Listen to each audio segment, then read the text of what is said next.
Hello and welcome to the Last Word on Spurs. We are your multi-award winning Tottenham Hotspur podcast, and we do return ahead of Everton to come in the Premier League for Tottenham in terms of where we are in this January transfer window. Try not to laugh too hard. I can hear the laughter track already in the background. I have to warn you in advance right now that I am working off 1980 equipment. I have to warn you. So my mouth might not be in sync to the camera, which might be a good or bad thing out there, depending on how you feel this season may be going. And I will warn you that fresh off a TNT debut, Jonny Hamme in the background is having a lot of fun with his devices and his cameras and everything to go there. So look, I will warn you, not sure what to expect in this next hour, but strap in. And as Ange says, enjoy the roller coaster. I'm joined by, fresh off his TNT debut, I'm joined by Jonny Hamme. I'm joined by the wonderful Mitch Fretton returning. And I'm joined by a man you can't miss on match day. And that, of course, is the wonderful David Harris over at the Irish Hotspur. We're bringing you all things Tottenham. And what I would just say is that, generally, I like to think I've got a fairly decent sound mic. So that's out the window. So we're making do with me talking to a screen, which is pretty what I'm used to in my life in terms of being an AI robot. So I will warn you of that as to what's to come. Look, where are Tottenham right now? We'll tell you that and more in terms of their quest for players in this January transfer window. We'll also, like I say, be looking ahead to that huge game for Tottenham Hotspur against Everton in the Premier League, where it does feel Tottenham have got to try and get their domestic season back on track. And we pick up on the point there that we know Spurs are in need of points. We have now dropped to 14th in the Premier League table following Manchester United's win against Southampton. We are on a run of one win in the last 9. Everton also on a similar run on the return of David Moyes, where he's seen his side lose to Aston Villa during the week. Mitch, I'm going to open the therapy booth with you on this Last Word on Spurs, because that's what it has become on here. Look, we're acutely aware Spurs are in need of a win, and in need of a win fast, given our domestic form this season. And was asked if he still believes Tottenham can succeed this season in his recent presser, and said, it's not about confidence, but I have great belief that we can make an impact for sure. We still need to be better. And we go to Everton on Sunday knowing we have got European and cup football after that. And we know the league can massively help us. So, Mitch, how big is this game against Everton? And how big right now are we in terms of Spurs needing to get their season back on track?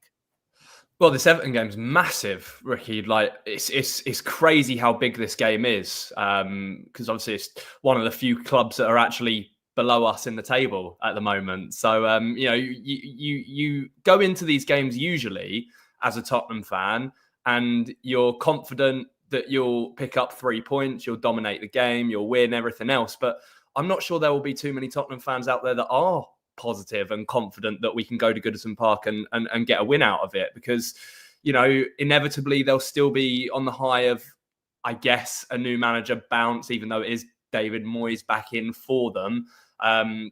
We are still down to the bare bones. We're 17 days into the transfer window that we desperately needed to act in, and we've still only brought in a goalkeeper, still missing key players through injury. And yeah, it's going to be a really, really tough game. And if we lose it, then you start to think we may be in big trouble. I know a lot of people out there already think and believe that we are in big trouble because of the position that we're in the league. But, if you lose to Everton, who have not been very good this season, and are ultimately one of the lesser teams in terms of quality in the Premier League this season, then you have to question things, regardless as to whether you're behind the manager or against the manager. Having said that, I still think the players that we have available are good enough to win the game.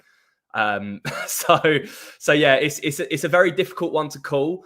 But I sat here confident for the North London derby. I had some weird feeling about me, and looking back on it in hindsight, it was a silly thing to think. So I'm cautious. I'm cautious about this one this week. But also, hopefully, it will be the last Premier League game before we get one or both of Romero and Van der Ven back. So that's a boost. So to get 3 points this weekend would be really big, and you'd hope the start of maybe a new chapter, or at least turn the page on what we've had to witness so far this term. Yeah, I mean, look, I totally agree with you on that, Mitch. And, I think you wouldn't be the first Spurs fan. I think we could have gone to the Emirates and got something, a ground that we know renowned for Tottenham. They've only won there once in the Premier League. And outside of that, of course, we had that win there in the Carabao Cup with Dele Alli netting. I think, look, it's never easy on the back of a North London derby defeat to have to raise yourselves and try and go again. But the reality is that Spurs are in a situation now where they do need to pick up points fast in the Premier League. Jonny, I'm going to come round to you. We're testing out technology over here, so forgive us how this is going to go in this next hour and a bit.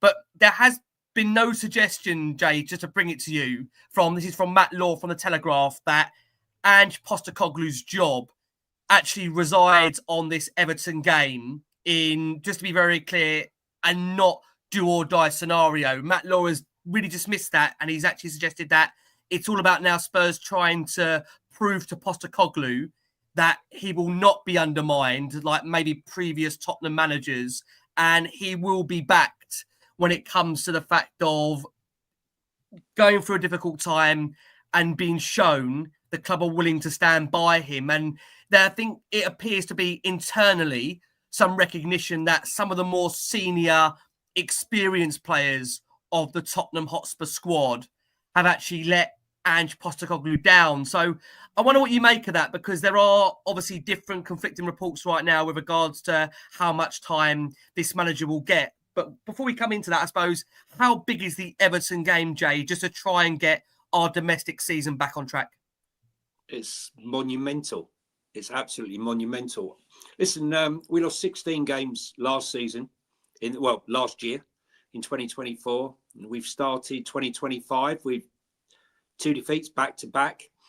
And we've only lost 3 of our opening games of a year twice in our history, 93 and 94. So maybe he's going to break another record. Look, I think this is an Everton team that we've got a fantastic record against. I think we've won 31 times, which is the most we've ever beaten a team, which is some positive. And they've got a striker, in Dominic Calvert-Lewin, who hasn't scored in 16 games, which is making Timo Werner look fantastic. So, there are positives. They got about 5 or 6 injuries. For me, I don't understand this rhetoric that's coming out of the club. We're behind our man. We're not going to desert our man. Okay, where was this under Pochettino, who gave us 5 years service and had credit in the bank to take us into Europe, Champions League, title challenges? And where was it for Mourinho or Conte or anyone else? And now they're giving it to this guy when we're in the worst position that we've been in for, I don't know, years and years and years. And this thing that the older guard have let him down. Poor old Ange. Huh? Last I looked, it was up to the manager to motivate all of the players. And it's funny, isn't it? The kids who he didn't really want to use because he wanted to stand by the old guard are the very people who are the shining light in Ange Ball right now. Mikey Moore, Bergvall, and even Jed Spence, who again would have been shown the door if it had been up to Ange Postecoglou. So I think personally they're backing the wrong guy. But can you sack him right now? No, you can't. He has to be given the chance in the cup. I mean, it sounds like a mass contradiction, but, no one's going to come to us right now. I don't want Ryan Mason to be in charge of the club again. And so we're caught between a rock and a hard post. It's not a position that I'm happy with. And I think, this fan base, when you say you're not happy with the situation that we're in, or maybe how the manager's setting up, or his substitutions, or his team selections, formations, people go mad. They come for you. They're angry with you. We have every right to question what's going on. We all want the same thing, whether you're Ange in or Ange out, Levy in, Levy out. You all want one thing: success for the club.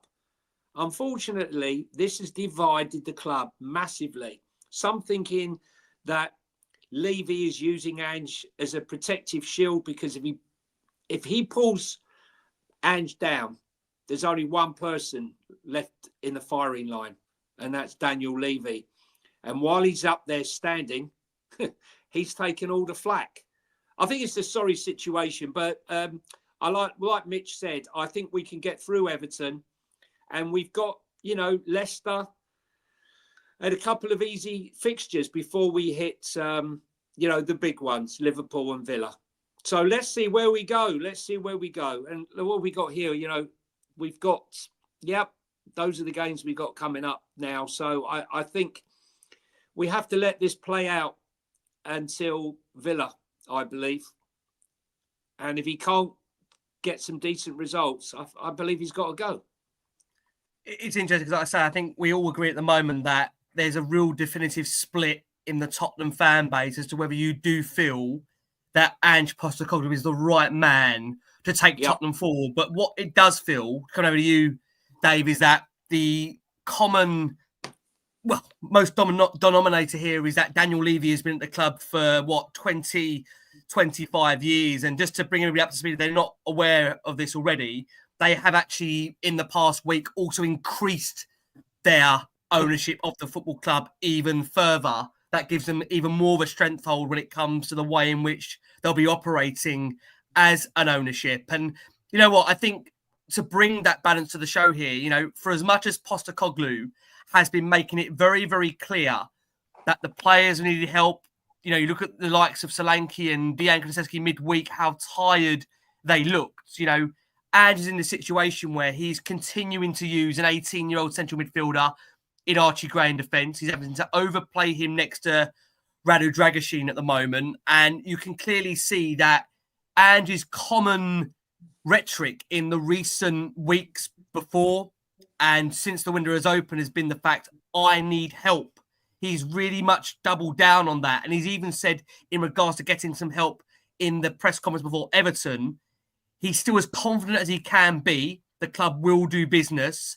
He says every club is finding it tricky. And I guess it traditionally ramps up into the final week. And it's even trickier when you consider that you're going to have to acquire a player where a club needs to replace another. But to ask you on that even further, Dave, Christian Romero and Mickey van der Ven, they both went down injured. And I can't believe I'm saying this, how far ago this was now, on December the 8th. Tottenham then lost Ben Davies just 3 days after that. So many that would like to point fingers at the club and, making it very clear the business should have been done by now.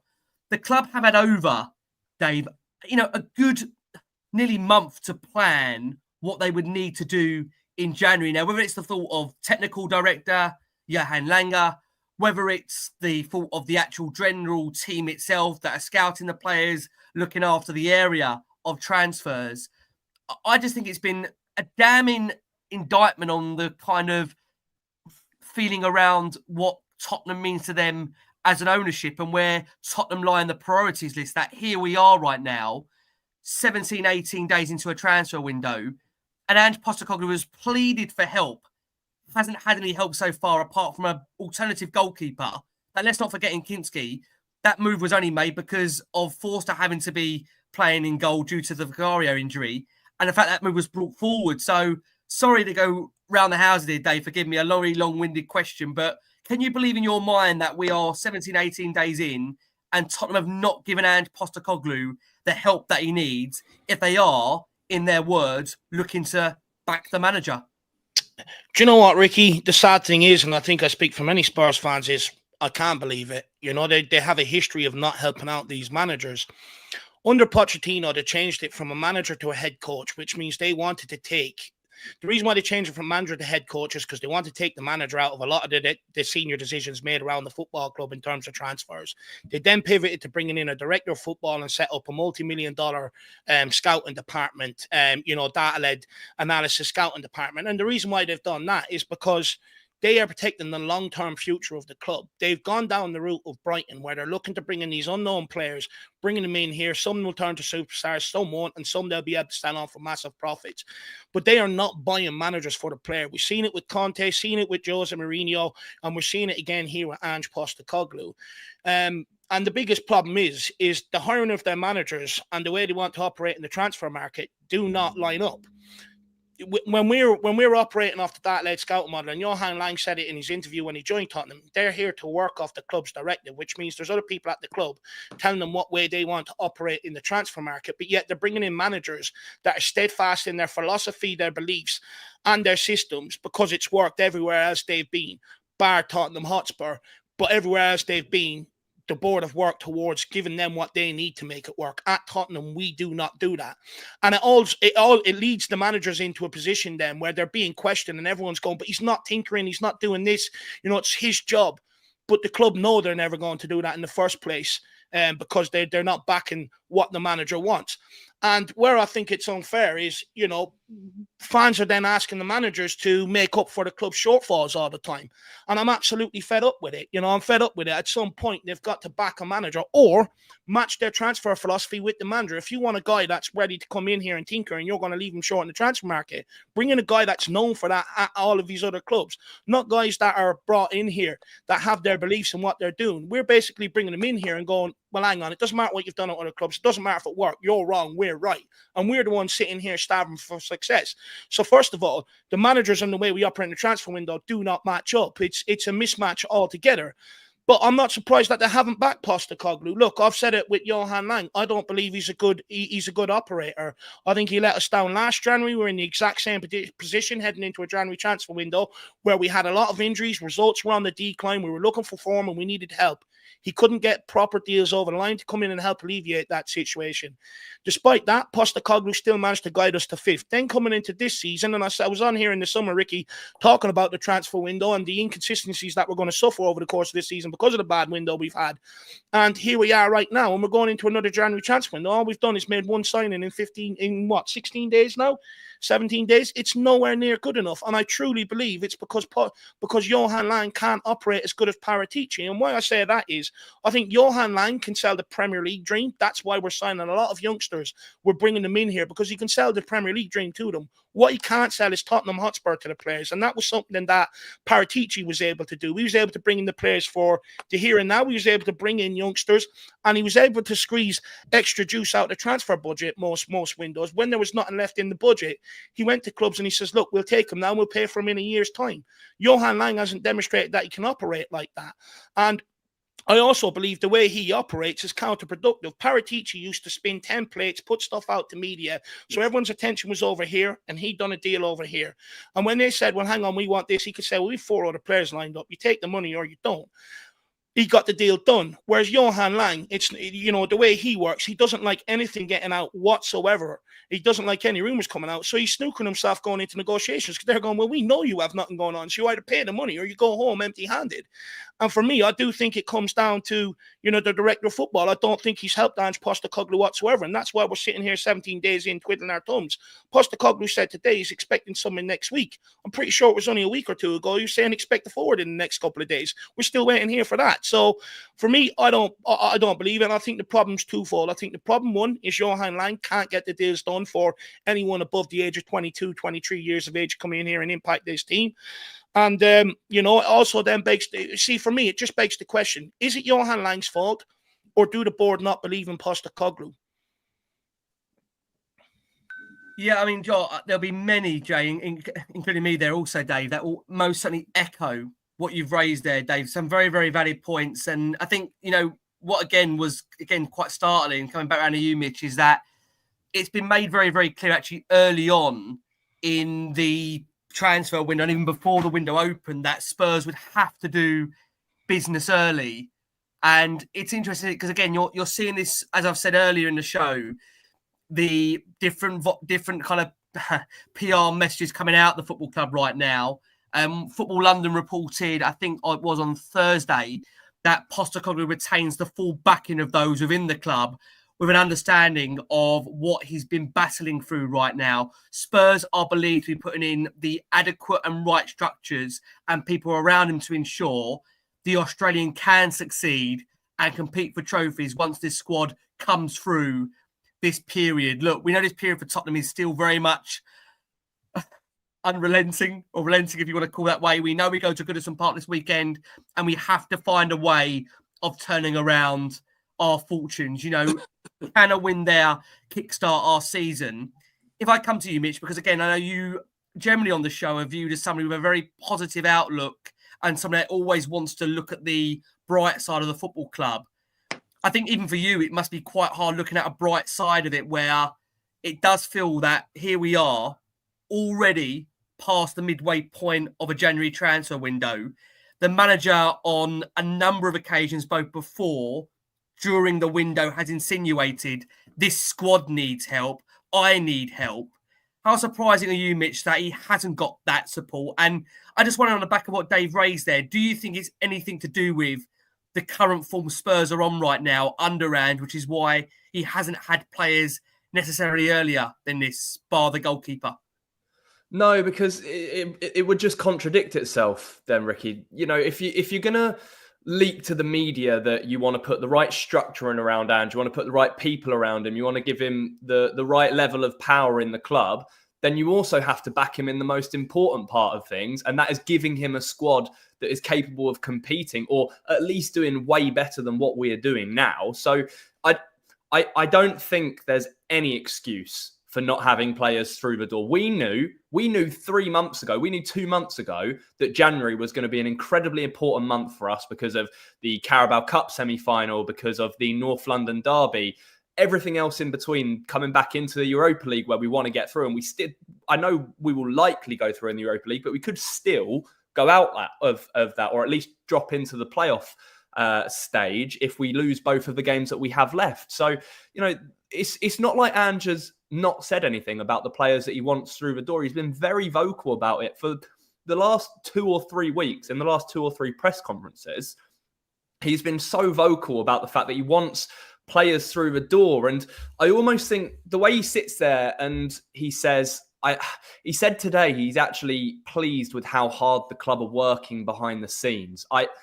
It's probably for the first time in a long time, it's something I've sat there and listened to and I haven't particularly liked, because while he's never going to be as fiery as someone like Antonio Conte, who was just so straight up and wasn't afraid to criticize the board or the people above him at all, I do just feel like if he showed a bit of frustration, one, he'd get a few more of the fans on side that don't particularly support him at the moment. And two, it's you know, it's more than a plea. If he's sitting there like he did today and he's saying, you know, I want players through the door, but I know it's not that easy. And I know the club are doing all they can behind the scenes. But we've heard that from the last 5 managers. And every time the outcome is the same. And that is, we either settle for what's cheap and available in the last few days of the window, or we sign nobody at all. And this is one of the most important transfer windows we've had in a while, purely because of the players that we have missing and the lack of depth that we have in the squad. So, yeah, it doesn't surprise me in terms of the fact that he hasn't had players in yet, because I think a lot of us probably could have seen it coming. It surprises me more of the fact that he's not necessarily that angry about, or at least appearing to be angry. You don't know what he's like behind the scenes and the conversations he's had behind closed doors. I just think he's now at a point where he sat there and he thought, we're 2 weeks into the transfer window. And that line he came out today with, you know, typically more deals get done in the last week of the window because that's when more of the opportunities are. That's the frustrating thing. We shouldn't be waiting 3 weeks into the transfer window. I don't like to compare to other clubs and what they do in the market, but you know, Manchester City have had a horrible season for their standards under the manager. Their worst run under Pep Guardiola. they've got absolutely no problem going out and backing him and signing the players that Pep will have asked for and spending the money. And this is on top of the fact that they've got financial fair play charges against them. They've just signed Haaland to a new 10-year contract, which is absolutely ludicrous, by the way. So, you know, I don't like to compare, but you sit there and you see those things and you're just like, for once, just, you know, do the sensible thing and be proactive rather than reactive in the transfer market. But I'm not sure we'll ever get that under the current ownership, to be honest, Ricky. Yeah, you know, it's a real tricky one. And, you know, we keep saying this with regards to maybe how baffled we are by the lack of business by the goalkeeper so far. And I think I always try and see when I would say I'm a fairly moderate fan that, you know, I look at both the negatives and the positives and try and put it together. And I always try and say, I'll tell it as it is. And I actually said to you guys off air that I'm at a point now as a Spurs fan where I actually don't know what will make me happy anymore. You know, I've become so drained by the football club that, you know, I thought it was all about trophies and we are in free cup competitions. But I've got to be honest and say to you, I've got 2 kids under 4. I think I've been aged so much by this season before the 2 kids, I will just say, which is a damning indictment of what we had to go through this season. I mean, the crazy thing is, Jay, as I come over to you then, we'll go to Dave afterwards, that Ange was actually asked in his press conference earlier on the Friday, the topic of can he afford to go into a second half of the season with the current squad when everyone is available, but there'll be a lot of cup games if you go deep. His response was, look, it depends, and it is a constantly moving kind of picture with these things.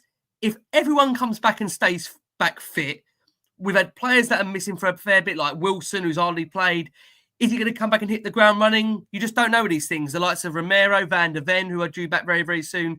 Destiny's had constant disruptions. Bentancur's been in and out.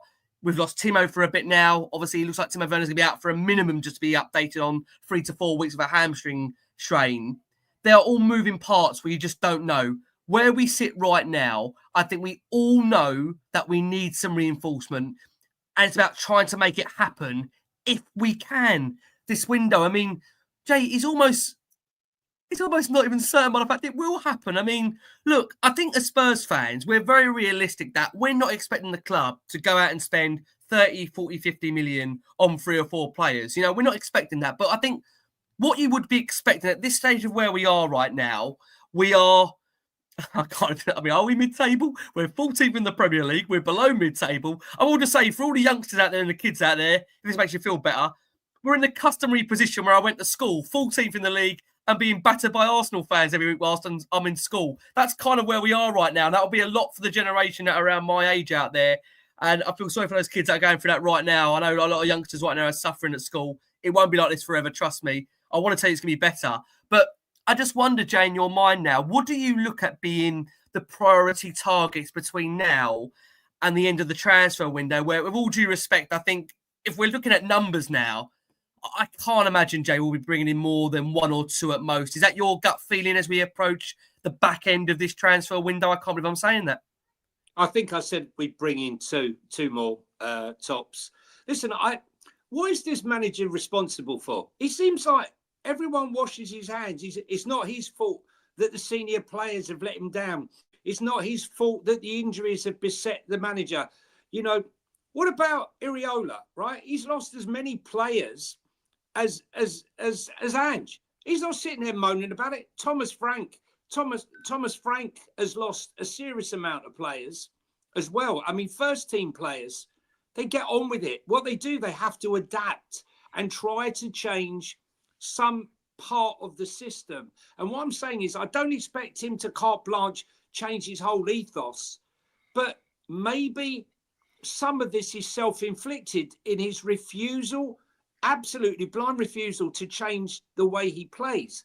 And, you know, whilst I understand that the injuries are obviously a problem, some of the players who have come back in haven't been turning it on. And, you know, why is that? Why is that? You know, it's not Ange's fault. This isn't Ange's fault. That isn't Ange's fault. You know, I also worry when we're sitting right now 11 points off of 7th, 11 points off of 7th. Think about that for a minute. What person in their right mind would say, you know what, this guy's my guy, right? Because he's proved that he's got what it takes. And so what I'm going to do is I'm going to give him another 40 million or 50 million. My mindset is, from this day forward, when we got rid of Conte, that our mindset is that from now on, we will always have a progressive coach at this club. Therefore, every transfer that we have from here on in, no matter who the manager is, must be with a mind and an eye on the future of having another progressive coach. So all your signings must be that for the potential that should Ange fail, and let's hope he doesn't, but should he fail, that another coach comes in, and this isn't a rebuild. I believe that once all that squad is back, this is not a bad team. All these stories, Johnny, this squad is not a representative. Listen, and just let you come back in on this point. That squad is not a 14th, 13th, 12th, 10th place squad, in my opinion. I think when this squad is fully fit, in my opinion, it can finish anywhere between 4th and 8th if we've got the right coach there. That I actually have maintained this point that for me, when I look at the judgment over the course of Ange's tenure here, the last 17, 18 months, he has been, again, to balance this out, heavily decimated through injuries throughout that tenureship. And look, again, there's a certain narrative around those injuries, whether it's a case that they've been overtrained to game intensity, whether he has just been purely unlucky by losing a number of players. But the reality is that when you look at that squad, when it is fully fit, just in my opinion, you've got some very talented players there that I have not seen enough from a coaching perspective to show me that we have progressed over a period of 18 months. You know, I don't like to keep going back to previous managers, but I think the trait of what I see as a manager is somebody that has improved the player week upon week, and you see that development there. And again, I'll make that point that I have, over the course of these 18 months, bar Kulusevski, who we've moved to more of a central position, I'd say outside of that, Brennan Johnson, who's improved from a goal input. But again, there's a lot of heat on Brennan right now in terms of what he contributes on the field from a physical perspective, from an attacking perspective. I just haven't seen enough progression in terms of the coaching element of what we're trying to do.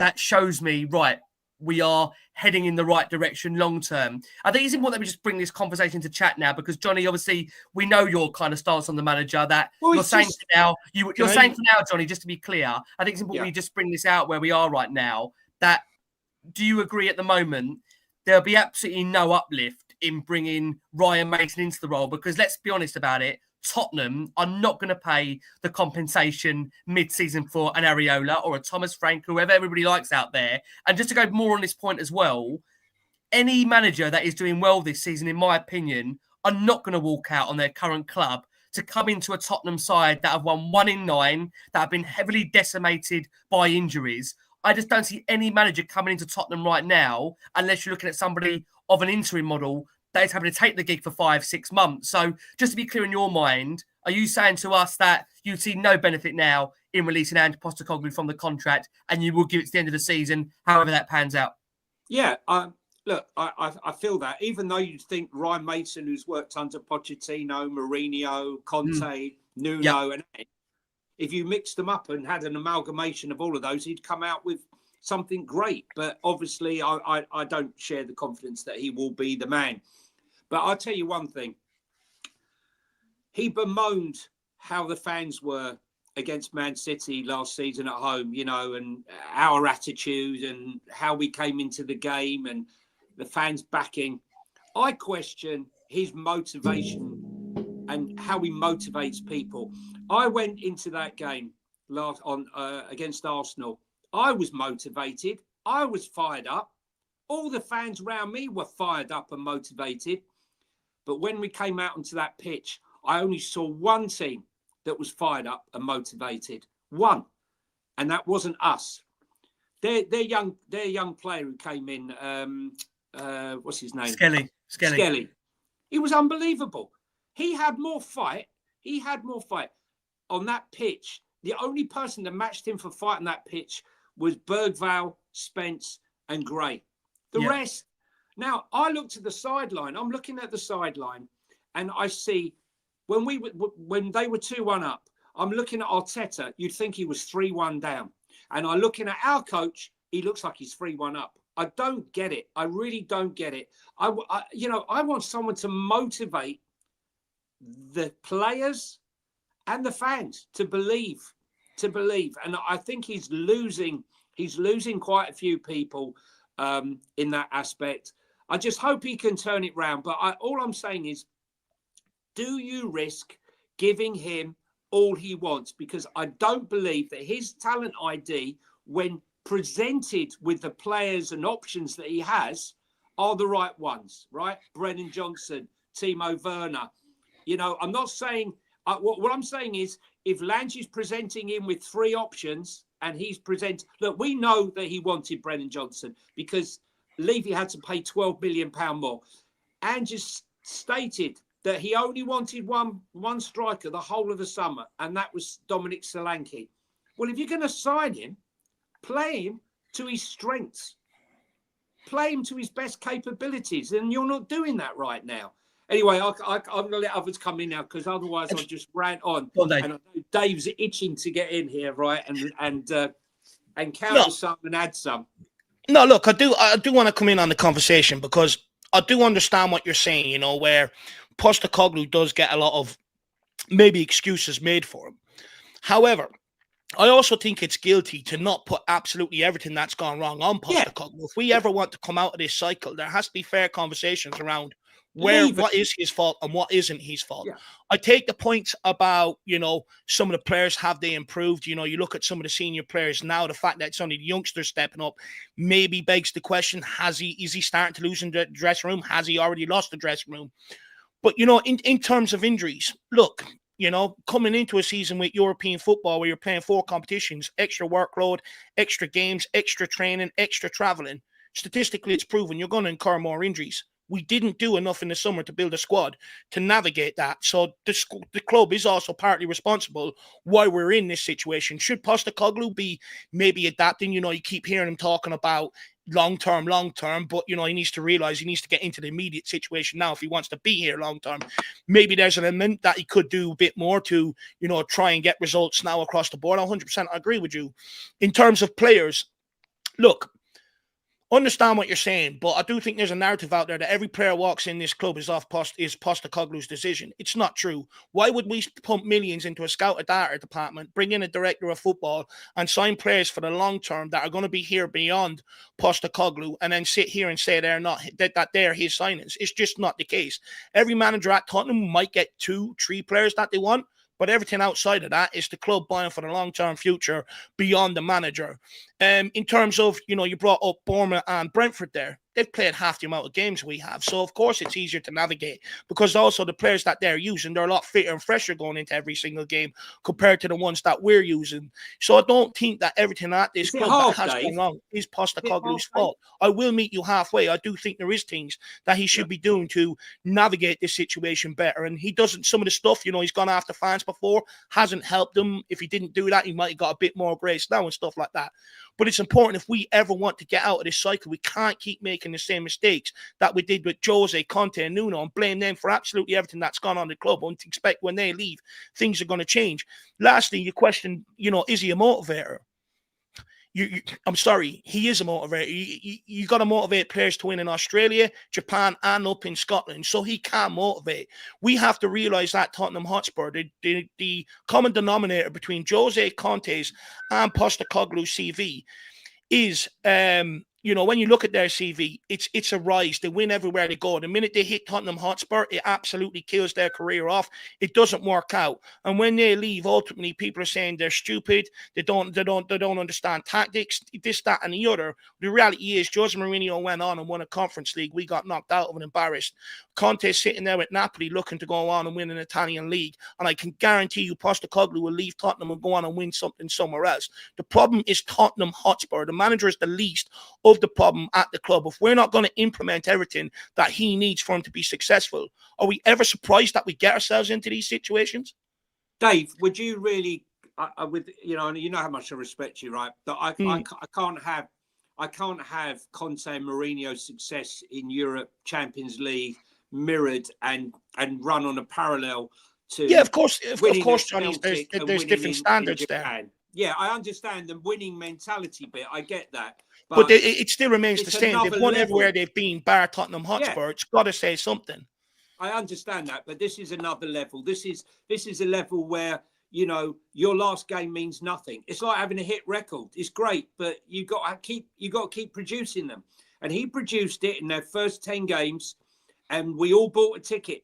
You know, we thought this is a great show. It's like going to see a great show in the West End.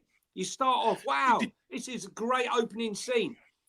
And then the thing is, Johnny, you start yawning. I'm not making excuses for Postecoglou, but I'm saying, like, look, you look at all the stats, everything else, the way it's going, it's hard to believe that if he doesn't beat Everton, he's going to be here, you know, in the future. It's hard to believe that. But at the end of the day, you know, what I'm trying to say is, you can't make everything Postecoglou's fault. It's getting to the round where we're blaming Postecoglou for absolutely everything. And if we really want to move on forward as a club, and we really want to come out of this cycle of every 18 months where we're sacking a manager and moving on, there has to be a realization. There has to be proper discussions around what is the club's fault, so that we can press the club in future to back these guys when they come in, so that we can get the best out of the situation and not sit here and go, you're clueless, you don't understand football, this, that, and the other. We can't keep doing this. At the minute, we have to realize we are a graveyard killer for managers. We already got turned down by a lot of managers before Postecoglou. That's why we ended up with Postecoglou, because any manager on the rise does not want to touch Tottenham with a barge pole because they know it's going to kill their career. I think that's so key, Dave, what you said there to bring Mitch into the conversation is that, you know, we are acutely aware of this, that Ange Postecoglou was not the club's first choice. And as we know, Mitch, we went on a very long managerial search.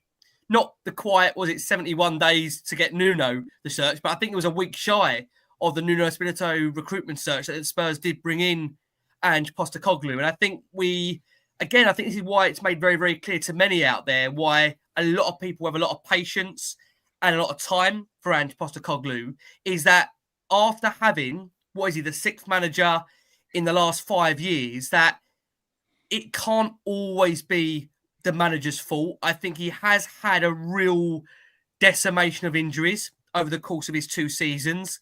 I think on top of that, the lack of real experienced, established players to help bring the next Tottenham through, I think has massively, massively destabilised what Tottenham are trying to bring. Yes, we've lost the likes of Harry Kane, and people might like me saying this, the likes of Eric Dyer, Pierre-Emile Højbjerg. These are not players that I suggest Tottenham are bringing back, but these are players that behind the scenes did offer a sense of leadership and guidance, and Tottenham have now got in their brand new leadership structure, whatever you want to make of that leadership structure. It just feels like, Mitch, at the moment, that there are so many different variables going on at Tottenham, from board level to manager to players and even the fan base now, that I don't think I've ever seen such a split across so many different factors in a fan base, from the ownership, which, to be fair, the ownership, I think, is the only one that we're all pretty much, in agreement on, that something has to change there. But when it comes to the manager and when it comes to the players, that at the moment there is such a definitive split about who is good enough, who isn't good enough, those that are behind Ange, those that, feel that he isn't the right man. I think what that does is it actually moves the pinpoint away from what's all going to make us happy. I've actually said this point, Mitch. I know you, again, as a fan, we all love the football club. We all adore the football club. We all give so much of our energy and time and money to the football club, away from family and friends and maybe things in life that would make us happier in other departments that we sacrifice for the football club. Do we even know, Mitch, what will make us happy anymore? Because I'm going to be honest with you, look, as a fan, for me, I want to see the club winning. And definitely what has grated on me a lot this season is the nature of the inconsistencies that have really hit me hard. Now we've got to come on to Everton shortly, but I think where we are right now, we all just need to have a sense of feeling we are going in the right direction, and we haven't got that at the moment. So, Mitch, where are you on the manager's future and everything in between that? Because like I think Dave says, they're very much in a well-rounded way, that and articulate as well, this isn't just all Ange Postecoglou. This is a bigger, wider picture of what is happening at this football club over the course of many, many years. That goes beyond just one man, and it's a collective why we find ourselves in this. Yeah, well, first of all, I want to say it was very, very nice to listen to the debate, the nice friendly debate that Dave and John just had, because you get so many that turn nasty so quickly, and people aren't willing to look into other people's views and opinions on the whole situation. Because you're right, Ricky, it's the fan base is so split at the moment. It's more divided than I've seen in a long time, and it's very difficult because regular listeners and watchers of the show will know that I'm an advocate for Ange, and I don't want to see him sacked and everything. I don't need to repeat myself on that. But I sympathise with those that don't support him, and I understand the reasons why people aren't necessarily getting behind him anymore. My perspective is this: it's very easy to forget about what has happened in the past and what we felt at that moment. It's very easy to forget how we all felt under Antonio Conte. It's very easy to forget how we felt under Mourinho and Nuno. It was, it's never nice when things aren't going the way of your manager. And my perspective is this on Ange. When we got rid of Conte and we moved on and we left and we lost Harry Kane as well, before we'd even signed Ange, because by the way, I didn't want Ange to be our manager. I was pretty vocal about it. I sat there and I said, "What is this appointment? What are we doing?" But you wanted Ryan Mason, right, Mitch? Yeah, exactly, mate. Oh God. But I sat. You can answer that. You can answer that, Mitch. Don't let him get away with that. You can answer that. No, I did. That was a not joke, want Ryan guys. Mason That was for a the joke. record. Private joke or fair joke. Yeah. But I sat there after the appointment was made, and I said to myself, right, I've been very quick in the past to jump on managers and be vocal about wanting to replace the manager. This time, I'm going to back him from start to finish, because I and we have been through the same process time and time again of the same thing happening after 18 months. That is, the results aren't going our way. We're dropping down the table, and people are getting angry and people are getting annoyed, and we're at that stage right now, and that's the reason I'm so vocal about wanting to keep hold of the manager, because I just think, what's the point in tearing it up and starting again? And I'm not just saying that we should keep Ange for the sake of it. I'm saying that we've all witnessed with our own eyes the team that we can be under Ange Postecoglou. We've witnessed how good we can play. Yes, the consistency is nowhere near good enough. And, you watch the performance away to City where you win 4-0, and you look back on the 10 games at the start of his sort of tenure in charge of the club and how well we played and the results we got and where we were sitting in the league. But I just think a lot of stuff has gone against him in the course of his time here. I think he can't be judged. I actually think, based on the last 5 or 6 years of experience of supporting Spurs and the tough times that we've been through, I don't think you can really judge too many managers that are in charge of Tottenham Hotspur after just a year and a half, because there's clearly so much fundamentally wrong.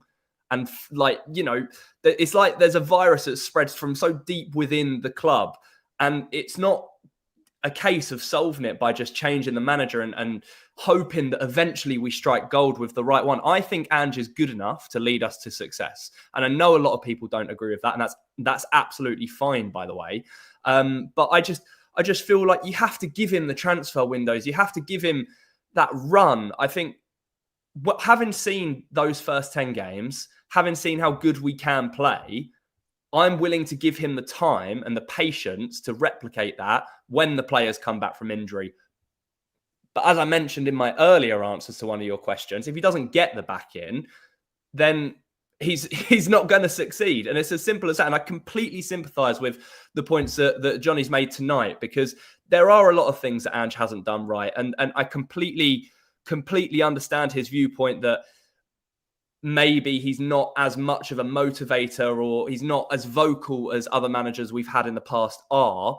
But, when you look back at some of the greatest managers of all time, not all of them have been like that either. You don't put Alex Ferguson for someone who's going to be there screaming and shouting and running up and down the touchline when he was doing his thing at Manchester United. And yeah, it's just, for me, I don't want to see us start it all again, because we'll just be back here in 18 months. We'll be back here in 18 months.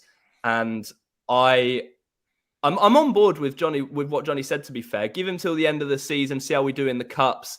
When we get the players back is when my harsher judgments will come. When we have Romero and Van der Ven back. I don't want to worry Mitch, but there's calls for Mitch to have a place on the board. Mitch, you interested in having a yeah, I know it's a negative one. I think Mitch, you know what? I think people love the way you just speak and articulate yourself. And the reality is, I think we have to make this point. And, you know, again, I don't think anybody's wrong here.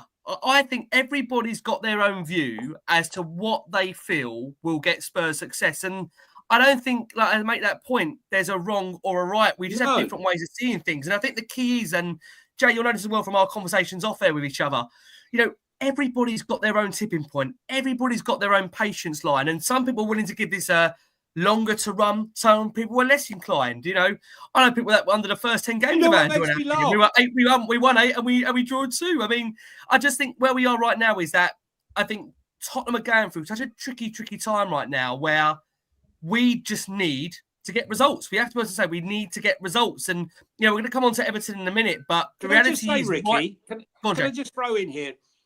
I want to say to Mitch, this time last year, I was Mitch Fretton. I was exactly Mitch Fretton. No, you wasn't. Not with all that hair, you wasn't. No. Sure. I was Mitch Fretton. I was, you know, whenever I saw my mates, they were going, you've fallen off a cliff, Tottenham. Wait till we get our players back. You saw how we played in those first 10 games.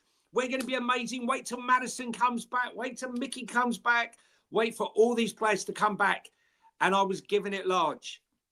And then what happened?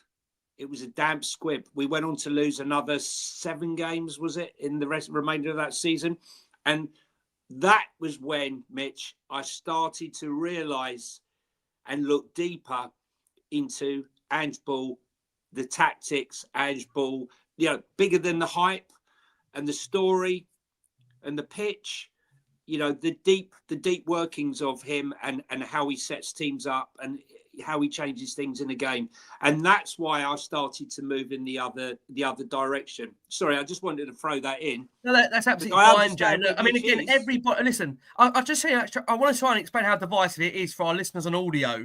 We have a live chat that is broadcasting through this game. I got to say, there's over 4,500 that are watching this live. So, guys, thank you so much for all your incredible support for the show. And I don't say this enough. Feel free to hit the like button. Feel free to hit subscribe. We've got daily content coming your way.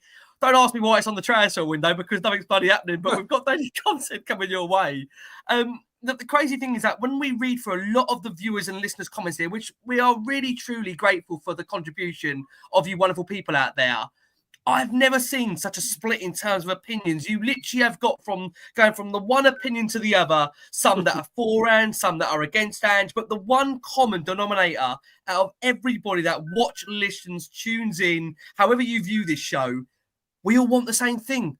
We all want the football club to make us happy. We all want the football club to be successful. And I'll be honest, I think for a lot of people out there, they are just sick and tired of being sick and tired. And I think many saw me get very frustrated and angry after the Arsenal game. And I had so many Spurs fans, bless their hearts, reach out to me, actually see me the day after and said, Rick, they've broken you. I said, they haven't broken me now. They broke me many, many years ago. And I just think, you know, we're all at a point where we just need to see the club give us back something. And the problem is, I think many that went into the January transfer window, look, we weren't expecting miracles. We weren't expecting 4 or 5 signings, but whether you're for the manager, whether you're against the manager, everybody knew whoever was going to be in charge, there needed to be an element of backing. You know, we've had 8, 9, 10 injuries that have completely, for a second season in a row, disrupted us. You've got to help the person in charge, whoever that is. And we just simply haven't done that. Look, we've got to come on to Everton. I'm very cautious that I said to the guys we'd be out of here in an hour. It took us an hour to get the setup devices working. Dave, please come in there for us. Dave, please. I just want to say one last thing before you move on. Please. Look, whether Ange is the right guy or not, I don't think any manager, even the next guy off the rank, is going to succeed at Tottenham. And I'll tell you why. selling Harry Kane and Son, who Conte, Jose Mourinho, and other managers had the benefit of in terms of putting points on the board, goals, and they were always being able to keep Tottenham at a certain level because the two of them in tandem, were absolutely brilliant. With Postecoglou, no Harry Kane, and an aging Son maybe in decline. You look at it, look where we are now. And this is why I think the problem is bigger than the manager. Without them, I think many fans were sort of worried, how are we going to look without them? And I think we're approaching that point now. But the biggest problem to me is, are we going to fix the problem? We sold Harry Kane. We brought in relegation fodder to replace him. Maddison from relegated Leicester. Udebur from relegated Burnley. Johnson from a Forest team that were staving off relegation at the time, and Solanke from a Bournemouth team that have been in relegation battles, most of their time, bar under Iriah. That's what we replaced Harry Kane with, and I'd hate to see what we're going to replace some with. And that's why I think, regardless of the manager, you're going to have to get better forward players in here because that's your bread and butter. They put points on the board at the end of the day, and we're so bad going forward. We're so mundane. You look at the players, there's no link-up play between them. I look at them now, I think they're void of confidence. I don't know where the next goal is coming from, but you get what you pay for. And I think, even if you bring in another manager, I think he's going to incur, similar problems. You might get an initial manager bounce, but after that, I think, again, he's going to incur similar problems because we haven't replaced the two best players at the club. And we have what we brought in to deal with it is relegation fodder. And I just think it's going to get worse, personally. And I think that's why, Dave, that's to back up on news. your point now. Well, great news. Dave spread that however bad it is now when we get rid of Ange, it's going to get worse. I said at the time when we were selling Harry Kane, I says, be careful what you what? I mean, the thing is, because I think we'll end up in a relegation battle. I think that's why, Dave, a lot of people just think, again, I don't mean in a disrespectful way to those that want to change a manager, just change the manager and it'll be fixed. And I just think, again, this is where it makes the point that I just think whoever is in charge at Tottenham, in my opinion, you have got limited resources, number one. You have your hands tied behind your back in the transfer window. And number three, you've got to get the absolute maximum out of the current squad that you've got and hope that is going to be enough for you to get to where you want to be. I mean, I just think on your point there, Dave, I think for any manager coming in at Tottenham now, they are working under such rigid limitations. I don't think the job is actually achievable anymore in terms of the remit that is set for a Tottenham manager. I look at what the goal is for a lot of fans out there, not all fans, just to be very, very clear. A lot of fans look at Tottenham and they should be in and around the top four, right? And they should have relative successes in the cups. Cup-wise, we're obviously still in all the cups at the moment. Again, we'll see how they play out. But in terms of the league form, and where Spurs are, I don't think anyone is suggesting we should be flying in the top four. But I do think for the squad that we've assembled, what we've got right now, that we should be better. And again, you have to take into account the injuries, no doubt about that, the mitigating factors that he's had. But I think, again, this is where I said earlier in the show, which might have upset a few out there that are firmly behind Ange Postecoglou, that for me personally as a fan, I have seen not enough from a coaching perspective of where we've progressed the squad as a whole. Players have progressed, yes, in the likes of Dejan Kulusevski, who's been moved centrally. Again, you'd argue maybe Porro to some degree has improved, again, slightly, Destiny Udogie. But I also think as well, on the progression of players, that also comes down to their own individual attributes. Players improve individually. And what, for me, I've been concerned about, definitely recently, is that from a wider picture of Tottenham, I have not seen enough progression that has come directly from the manager that has affected the players. And again, I do appreciate there's been a few occasions where certain players have come out and said they're enjoying their football. But I don't think I've seen that enough in a tenureship of a manager that kind of does show that. But look, we need to come on to Everton. We are going to go for our next break of the show for our listeners on audio. You'll be pleased to know that I've just been informed by my wife that she's ordering the sushi. So I'm not taking her out. The sushi's coming with us wherever we go. So look, it may cost me my marriage. Dragon roll for me, Ricky. Dragon roll. We've got it, Jonny. We've got it. Dragon rolls on there. I've been told that I'm getting my favourite, which to be fair, I don't know how to pronounce it. Such a shambles that I am going to sushi these days. My lack of what's the word? Awareness. I mean, is probably a problem. Look, I will just say again a massive thank you for those watching the show now. We've got over nearly 5,000 of you that are watching us live. Thank you so much for all your incredible support for the show in real testing times. I know many feel this is becoming like a daily check-in on Spurs fan welfare at the moment, but we are here. I'm joined by Jonny H, fresh off a TNT debut. I'm joined by... When's that going to start getting old? I'm joined by the wonderful Dave of the Irish Hotspur. Make sure you're checking Dave out for your match day content and more. Lots going on over at the Daily Hotspur. Jamie will be with you later in the week. We'll be back with Dave of the Irish Hotspur very, very soon. And I'm joined by the brilliant Mitch Fretton. And Mitch always gives you those great videos as to why we can do certain things and why we can't. So make sure you're checking Mitch out. Make sure you're subscribing. Right. We've got to move it around to Everton for the sake of all of our relationships and marriages and kids and family, everybody out there. We've got to get out of here. We've got to get out of here at some point. We say that to Spurs fans daily. Everton to come for Tottenham. We know, look, they've been, you'd say, buoyed by the return of David Moyes, but they have come off the back of a 1-0 home defeat to Aston Villa, which has also left Everton teetering above the relegation zone. When you look at, obviously, where they are at the moment, Everton, they're in a horrendous run of form. Dominic Calvert-Lewin hasn't scored in his last 16 league matches. Before anyone says anything, get your rackets ready. Dominic Calvert-Lewin, get yourself ready and stripped and ready to go for this one. But, you know, Everton is typically, I think, as Jonny said, quite a happy hunting ground for Tottenham. And it does feel, guys, I don't know if you agree. I mean, I don't know if you say it's a must-win game. It certainly feels like that. I mean, the media attendance is not must-win because it won't pay for Ange Postecoglou's job. But at the same time, Mitch, sorry, don't look so disappointed I've called on you first here, Mitch, for this conversation. Everyone, going to say, it's come to a point now, last word on Spurs, where even the guests are thinking, I can't do this anymore. And I'm thinking, I can't do this anymore. What are we doing? We're torturing the guests, the audience. We're going to lose the audience. I mean, I'm just keeping an eye on my Twitter notifications, Ricky, in the slightest faint bit of hope that some random name pops up out of nowhere at any minute. Mitch? Are you crazy? Just say Dennis Law, unfortunately, has passed away. Yeah, we must. Jonny, thank you so much for bringing that. I will just say on that point, John, thank you so much for bringing that up there. Dennis Law, legend of Manchester United and Scotland legend, has died at the age of 84. So look, we send our commiseration and condolences to the family at this very, very sad time. An incredibly gifted footballer and one that will go down in tremendous history for football. So a real, like I say, sad moment there. So I say our thoughts are with family for everybody there. To turn our attention back to Everton for a second, Mitch, coming over to you. Look, from all the media, PR, there is no suggestion that if Ange doesn't win the game, he will lose his job. But in terms of the context of Tottenham's season and getting results, how big is the game for you? And how much do we need to see a reaction after a very, very poor North London derby from a lot of the senior players that, quite frankly, look, I'll allow Kulusevski and Solanke a one-off because they just look absolutely knackered. We're just not seeing enough of those senior players. So, Mitch, an easy question. Who's your team for the Everton? Who do you see coming in to help us? Well, depending on his fitness, I would like to see Ben Davies come back in, which is crazy. Do you know how nuts that is? If after 11 years, I cannot wait for Ben Davies to be back in the team.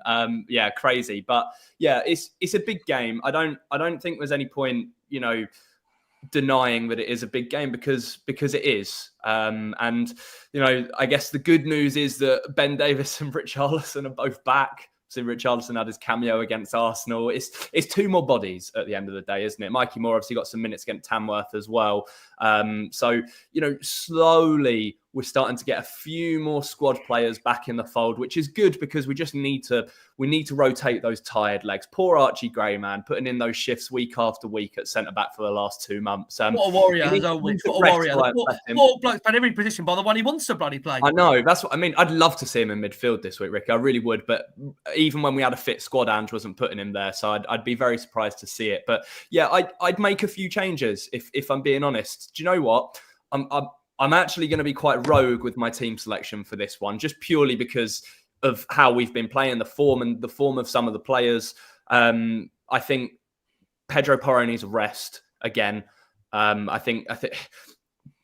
like Pedro Porro, and I think he's a really, really nice bloke, and he's got a great personality about him. But he's been really, really poor last couple of weeks, in my opinion. So I'm taking him out personally, and that's why I would. I would have Ben Davies back in the fold, stick him in centre-back alongside Dragusin, Jed Spence out on the left still, and then I'd stick Archie Gray back in right-back, I think.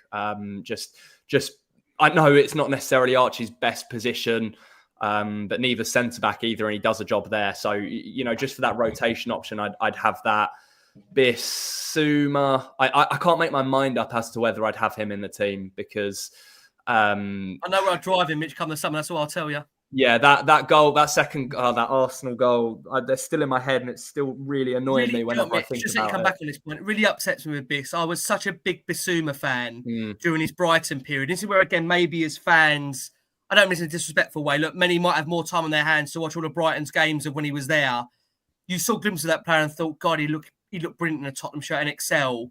How many times have I said that about certain players where I think they're going to look really, really good in the Tottenham team and massively help and progress us? And if anything, really, it's so hard because you want the player to show what he's capable of on a week-to-week basis. Yeah. To be fair, I thought he was one of the very, very few players before the Arsenal game. And I'm trying to think to our fixtures back now before the Arsenal game where I thought he had quite a good game against, was it Tamworth? He played well against Tamworth. He had quite a good game. I mean, it's mad me saying that. He had quite a good game against Tamworth. They're non-league, for God's sake. Why should you not have a good game against the opposition? But can I be honest, that's where Tottenham have dragged me down to as a fan now. That I'm sitting here saying that certain players look good against Tamworth. I mean, that's my mind. But I mean, it's the thing, isn't it, Mitch, about that midfield and forwards you're going to come on to. Everybody really, bar Kulusevski and Solanke, are just so out of form at the moment. Yeah. Well, to be fair, the comments are actually remind us, Ange said he might be a doubt, actually, Biss, for the game this week. He may be a doubt, yes. In that case, do you go for two of Bergvall and Pat Matasar? Because obviously Benson Core's not available either. Or does Ange finally put Archie Gray in that defensive midfield position? And to be fair, if he were to do that, and it meant Pedro Porro still had to play right back, but Ben Davies comes in at centre back, I would be up for that. I'd be happy if he did that. But I think Bergvall is one of the first names on the team sheet at the moment. He has to be starting, absolutely. As people have mentioned, one of the leaders against Arsenal. I really hope Madders starts. I really do. He was one of the only players actually looking to do something against Tamworth. I think he was harshly left out against Arsenal.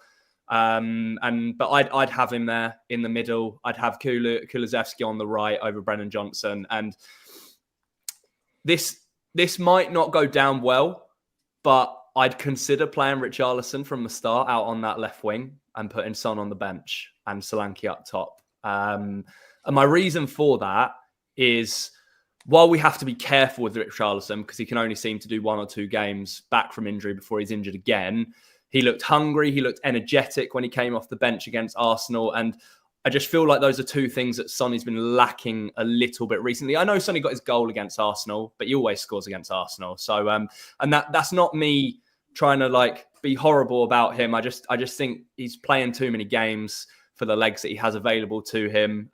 If not Richarlison out there, then why not Mikey Moore if he's fit enough, if he's fully recovered from the illness that he's had. I'd make a few changes is essentially what I'm trying to get at, Ricky, because I think we need it. And to be fair, Richarlison's past games against Everton since he joined us, he's played really well. The cracking goals in at Goodison Park we touched upon there. He's got a great record. He has got a great record, yeah. I mean, Mitch, just get your prediction. What are you going to go for the Everton game? I'm going to go for I'm going to go 3-1 to Tottenham, by the way, not to Everton. I was going to say 2-1.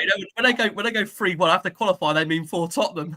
Yeah, I do. I think it's rare for us to keep clean sheets at the moment. But Calvert-Lewin will inevitably score. 100% will inevitably score.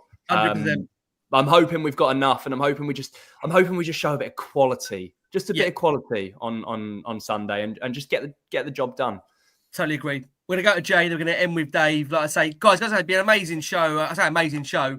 I mean, just in general, the amount of interaction we've had from all you amazing people out there, we can't thank you enough. And I know, again, I must just say, we're recording this show on a Friday. And if you saw the chaos in the background to try and get the show off the ground, just think of Tottenham's season so far. It was a replica of that in the background. It was absolute chaos. I've got kids downstairs and a wife and a mother. I'm not sure how that's gone down there, so I'll find out afterwards if I've got any family down there after this.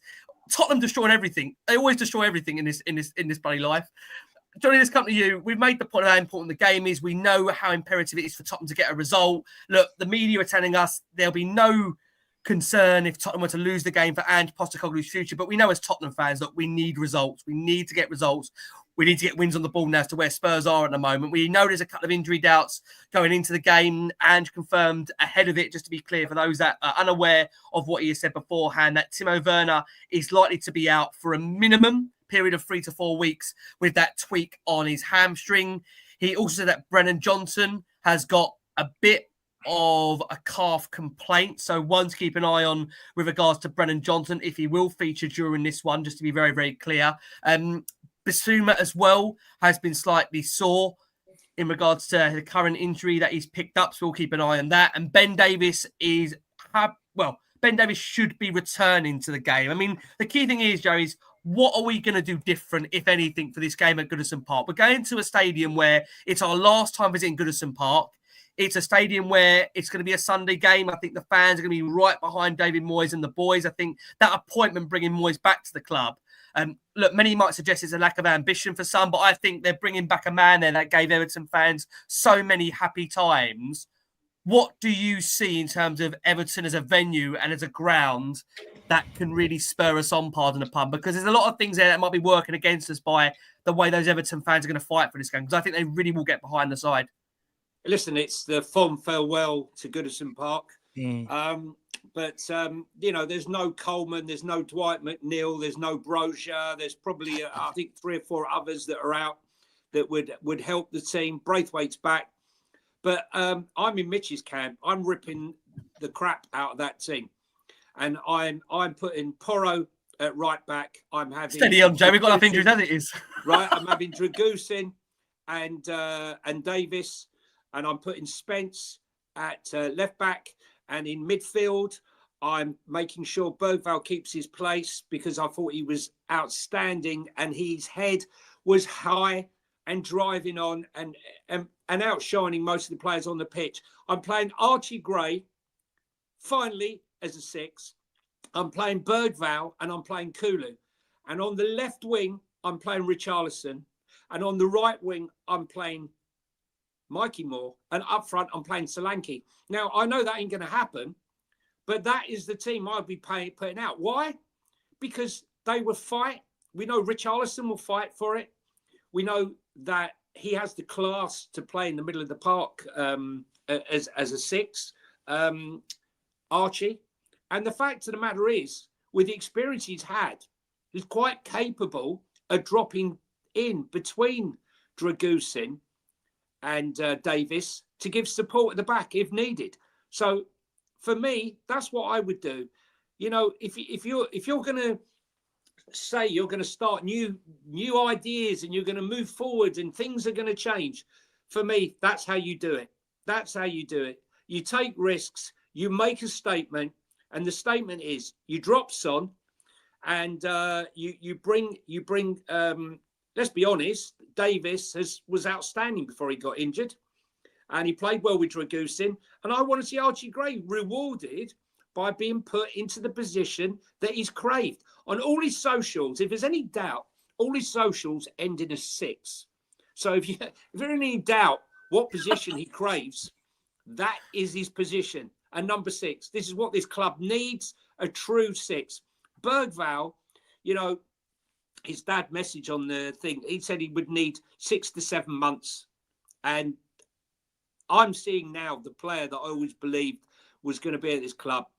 And I think Kulu, him, and Austin will be great. The other thing is Richie drifting in off that left-hand side. I thought that Solanke was getting bullied by the 2 Arsenal centre-backs. And I think Saliba and Gabriel just pushed them all over the place. And I think had Richie been pushed up top, I think if he drifts in and he gives help up front to Solanke, I think we could get something out of it. And if so, I actually think that Richie would score. I really do. So I'm going to go for something very controversial. I'm going to go for us to have a clean sheet. And you're right, Jay. You sure you're right? I am. I'm going to go for a 2-0 Spurs victory. Don't ask me why. Don't ask me why. I'm going to go for a 2-0 Spurs victory. So this show is genuine therapy on the end of it. You get stuff like that come out of Johnny's mouth. I'm going to do 2 scores here, because if he goes with that team or something along those lines, I think we're going to win 2-0. If he goes to the old tried and tested, I reckon it's going to be a 1-1 draw. I really do. Okay. Well, listen, we'll go with Johnny's 2-0 because we don't get them that often on here. I mean, they're probably as regular as Tottenham wins at the moment. Johnny predicting the Tottenham win in general. So we all want to win. Let's be clear. Yeah, we all want to win. But what I do love about the nature of our guests that come on this show, they take it ever so seriously now that they come on here and they will just give you not what they want to see, but probably what will happen. That's what we've done. We've knackered the guests out so much that they've come on in now and thought, Joe, what? We'll just tell you what we think is going to happen rather than what we would love to happen. We'll go around to finish everybody's social soon and where you can find all these amazing, wonderful people. Dave, I'll come over to you. It's been a really passionate show, a really great debate. And you know what? This is why, again, for those that have listened and watched this episode of Last Word on Spurs, this is why you can have these debates and not have any kind of volatile anger, frustrations for everybody. Because everybody, I think, has articulated to each other so well in what we all want. Look, the great thing about this show is on this panel, we all have diverse opinions about what we think about the manager, where we think we're going, and what maybe needs to change. But the one common thing that I said at the start of this show, middle of the show, and the end of this show is that we all want the same thing. We all want the club to be successful. And the one thing I'd say it's doing to everybody right now is absolutely draining the life out of us. It is draining the life out of us. But we do, believe me, we all do want the same thing because we're Spurs fans and we just want the club to be successful. So please, God, that's not too far around the corner.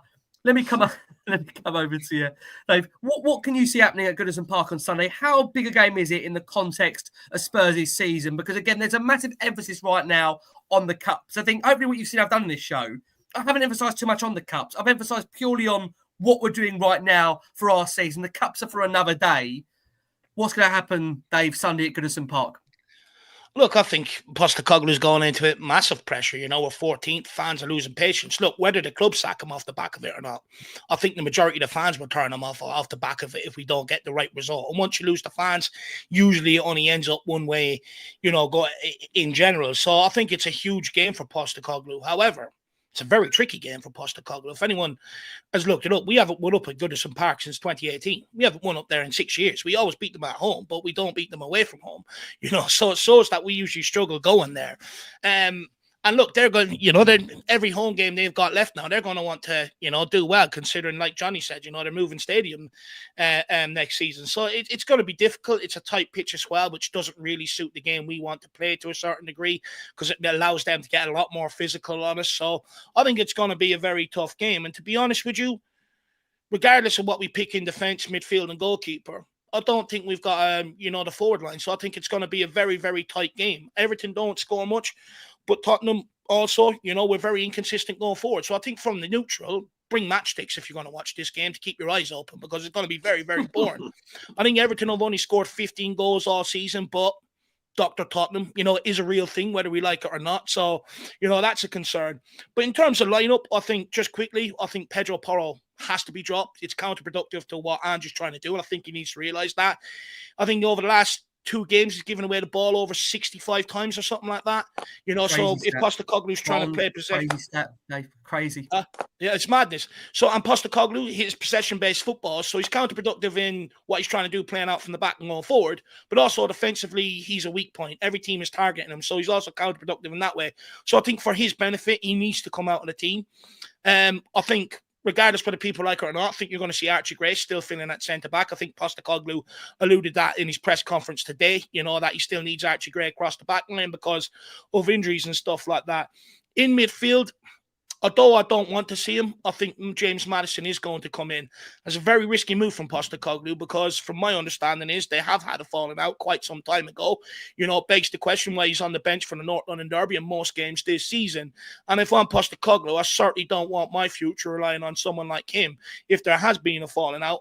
But I do think he's going to play.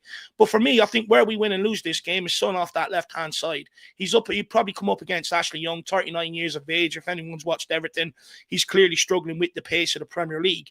So for me, it's all about Son this game. If you can get him to go direct at Ashley Young. One thing Son has done in recent games is he keeps dropping back to the halfway line, passing that ball backwards or back inside. What we need in this game is Son to get on the ball and drive at Ashley Young, create that space. And ultimately, I think that's where our luck might come from for a goal. But I think, look, 1-0, I think hopefully Tottenham Hotspur, if we can get out there with a result. What I will say is just quickly as well, maybe talk a point for future on Last Word on Spurs is I do think there needs to be some investigation in Tottenham's further drop-off this year. Does it correspond with Son's drop-off? And if it is, we're going to see a worrying trend. Without Kane and Son, the club's going in one direction, and it is an area where Tottenham really need to get a hold of very, very quickly and bring in quality players if they want to, halt this slide. Dave, you make some absolutely fascinating points there. And you know what? Maybe we'll bring you back for that investigation at the end of the season and you can tell us your thoughts because, look, I'm very lucky to have you guys on a fairly regular basis. Don't look so sad about it.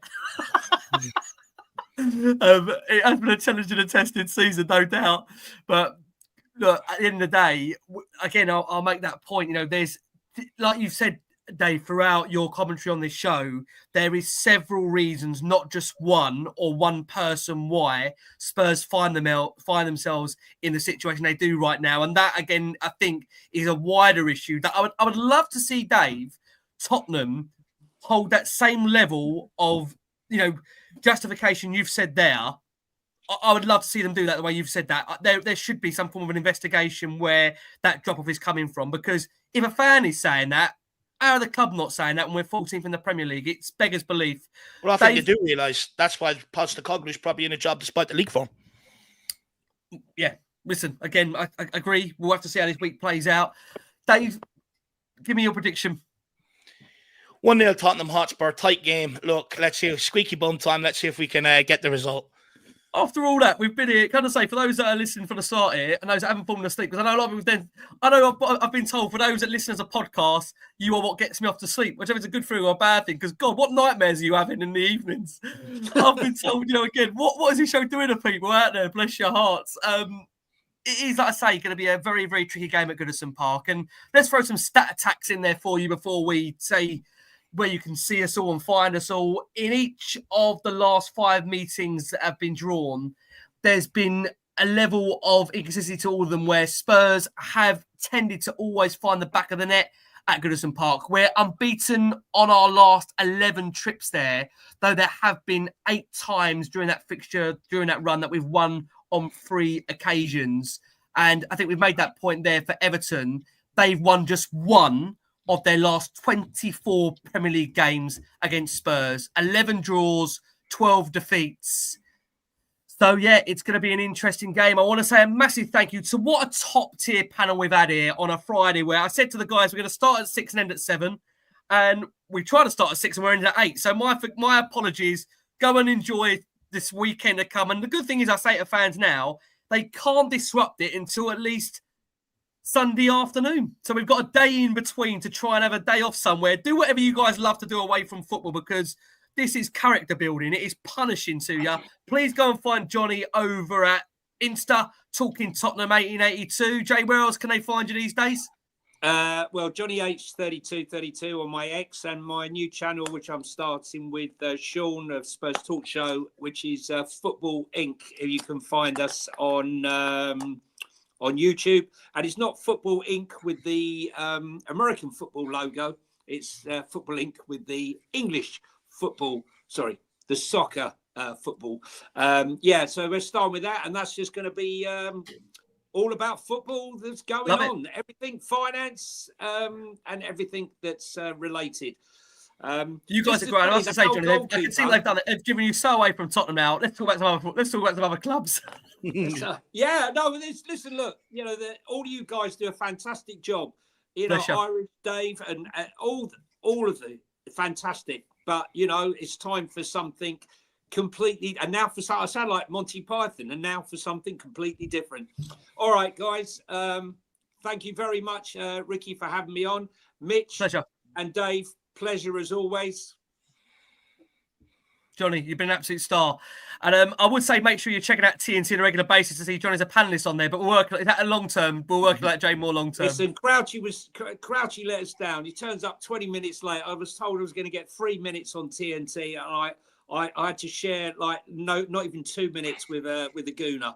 But and on top of that, he's surrounded by 150 Arsenal fans. I mean, God, what are you doing to the bloke on his debut? Throwing him there to the Lions, then with a lot of Arsenal fans. Honestly, Jonny, I was absolutely surrounded by Gooners dressed in my Spurs gear. I mean, like, oh dear, talk about I'll pressure. tell you what. What's more pressure, doing that or watching Tottenham this season? I tell you, that's a balancing act. Jay, you've been a superstar. We're going to see you very, very soon for more. God help you. Get back and have some time away from Tottenham, and let's just hope things are going to be better for us. I want to say a massive thank you to the wonderful Mitch Fretton. Mitch, thank you so much as always. Look, many out there, I mean, what I love about you, Mitch, is you have your view, you tell it as it is, and what I love is that you stand by your thoughts, and that's why a lot of people, they love when you come on this show. I know there's always great feedback. Mitch, where can people find you across the Spurs community to come to you, I'm sure, for much more therapy? Yeah, well, first of all, thanks for having me on. And you know, I've read every comment for those that are watching along live tonight. And he's still here. Ones, and the good ones and the bad ones. And I just want to say again, like I have respect for every single person's opinion, whether it be extreme, whether it be completely the opposite to me. So yeah, it's just I just love talking about the club, and even when we're in the position we're in, I just love talking about it and dissecting everything. And my views will be my views, and everyone else's will be everyone's. But if you want to come and check me out on YouTube, please do. My weekly transfer roundup has just gone out, so that's a fun little watch for anybody that still wants some Spurs content. Not that we're going to sign any of the players that I mentioned. It's just I've got to give you an opportunity to promote something else now, because there's not what else is happening. Apart from there's more stuff. Go and check. There's loads more coming from Mitch as always. It's I think, like you say there, Mitch, it's testing times at the moment, but it's credit to you amazing people that make the show what it is and come here with such really insight and thoughts about where we are as a football club. Mitch, you're a superstar. Go and check out all of Mitch's latest content on the YouTube. That is all around the Spurs community. Thank you so much. And Dave, mate, it's always a lovely education whenever you come on here. I know many say to me they absolutely love your views on here because you do always look at the wider picture. I don't just maybe home in on what many look is the actual current concern. You've said it again throughout this show. There's a bigger and a wider picture that, to be honest with you, is quite ugly at the moment around Tottenham. And that cloud needs lifting, can I just say, for our wonderful fans that deserve so much better than what they're seeing right now. I had my moment after the Arsenal game where, I know many, again, I'll make that point, didn't see me as angry as what I've seen, as what I've been all season. That game matters to a lot of fans. It matters to me, but we'll all be as passionate as we can for the Everton game because, again, it's a Premier League game and Spurs need to pick up the points. Dave, where can they find you? No, look, first of all, it's been an absolute pleasure. I really love coming on here. I think Mitch and Jonny were great today, brought great debate and that stuff today as well. I want to say thank you to the Last Word on Spurs audience for listening to me. Look, I'm well aware I'm not the most articulate in terms of getting my points across as clean as everybody else that comes on here, but I try my best. So thank you very much for listening to me out there. And look, you can find me over at the Irish Hotspur, guys. You know, if you want to hear further what I have to say, mainly, you know, I'm a bit demotivated at the minute, so I'm just in and around match day. That's where you'll find me, guys. I do a show with Jonny once a week, if that's interest to anybody else. And again, thank you very much for having me, guys. Thank you. Bless you. Dave, thank you so much. I think we saw a highlight of what that was like with Jonny earlier in this show. If you wind back an hour or so, you'll find that highlight of what it's like with him and Jonny. It's pretty exhilarating stuff. So make sure, I think you've endorsed it there in itself, Dave. You're a superstar. Guys, thank you so much for the comments that have come into us here. Just a couple I've got to read out to you here that have come in via our comment section on this show. Blaine Devlin says here, big up, guys. It's been bubbling for years in terms of the recruitment since Poch went. Cumulative of poor recruitment, poor management top to bottom. And now there is no clear recovery plan. Us fans deserve answers. And Blaine, you're absolutely spot on.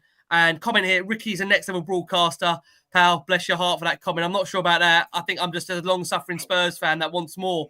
And look, I say once more, I don't mean more of these results, I mean more in general. I want to say again a massive thank you to the wonderful Jonny, Hamme. Jonny, thank you so much. Can I say one thing before we go, right, guys? Ricky never bigs himself up, right? Yeah. So I'm going to do it for him, right? What I want you to do, guys, I want you to hit the subscribe button if you're not a subscriber. If you're watching, obviously not on audio, but hit the like button, hit the subscribe button, and hit the comment button after the show's finished, right? They all help the algorithm, and they all help this great show grow on YouTube. It's already massive, we all know, on audio, but this show deserves to be bigger on YouTube. So do that. It's good housekeeping. It's like taking your shoes off when you come in the house.